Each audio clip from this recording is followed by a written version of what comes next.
Magandang araw! So for today po, samahan niyo po kaming mag-ready at may pupuntahan na naman tayo. Nag-steak na nga lang pala kami for brunch. And si Castiel as usual, egg na naman. So ayan po, ready na kami. Let's go! Sa Habiton Movie Set nga pala yung punta natin. Located siya sa Mata Mata, New Zealand. Onting trivia, alam nyo ba na mas marami pa ang baka at tupa na nakatira dito kaysa sa mga tao? Ito na nga pala yung ticket or small map na binigay sa amin. So ito yung lilibutin natin mamaya. So, if you're familiar or a fan ng Lord of the Rings, dito nga pala yung movie set ng trilogy niya. Sa online na nga lang pala kami nag-book ng tickets and for 10 PM pa yung schedule namin.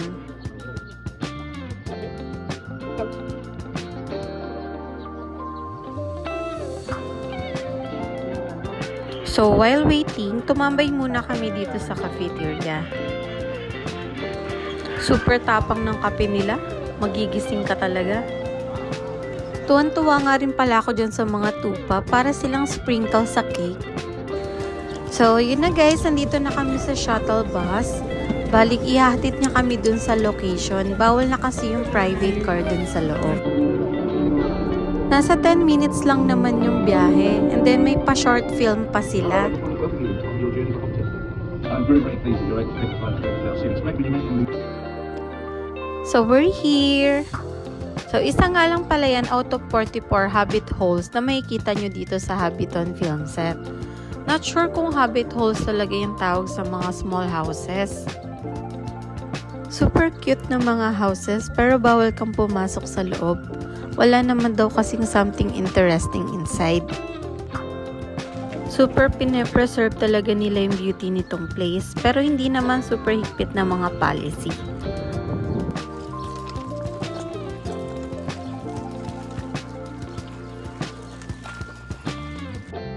Very steep and may mga uplift nga pala yung dadaanan. So medyo struggle sa amin yung stroller that time. Ang cute ng mga small chairs, ma-attempt ka talagang pasukin yung gate. Yung mini jar, artificial honey daw yung laman. Meron din mga small lakes, then small farm. Parang mga dwarfs talaga yung nakatira. Actually, hindi ko pa kasi napapanood yung Lord of the Rings or yung The Hobbit, kaya medyo hindi ako makarelate. Pero siguro after neto, try kong panoorin siya. Grabe oh, tanaw mo pa rin yung mga tupa hanggang dito. Di kaya sila naliligaw? Ito nga pala si Ellie, yung napakabait naming tour guide. Ang pretty niya pa.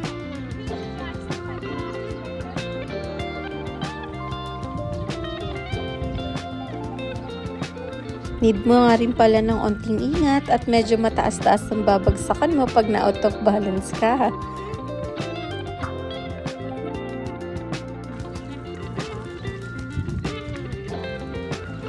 Knock-knock!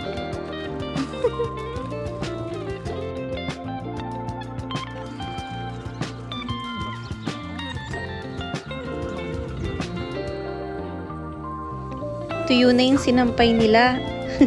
Matindi nga pala yung sikat ng araw pero may pinapahiram naman silang umbrella bago ka pumasok dito sa mismong spot.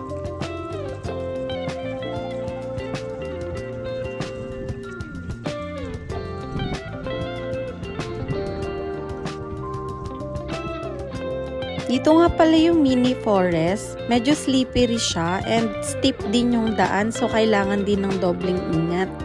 And si Castiel tinatamad maglakad, nagsusumpong na naman. Kaya talaga dapat lagi naka-ready yung stroller namin.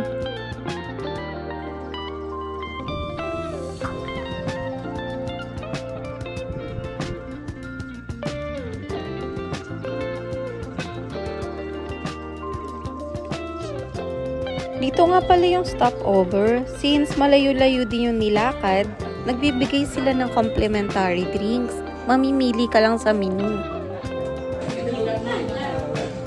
Bali, yung ginger na lang yung pinili namin. Non-alcoholic siya and very refreshing. Dito na nga rin pala yung waiting area bago kami i-pick up ng bus. Thank you! So, ayun, dito pa nga lang nawala yung sumpong ni Castiel. Kung kailan tapos na, tsaka lang siya nag-enjoy. Mga bata talaga, hindi mo mahulma yung topak.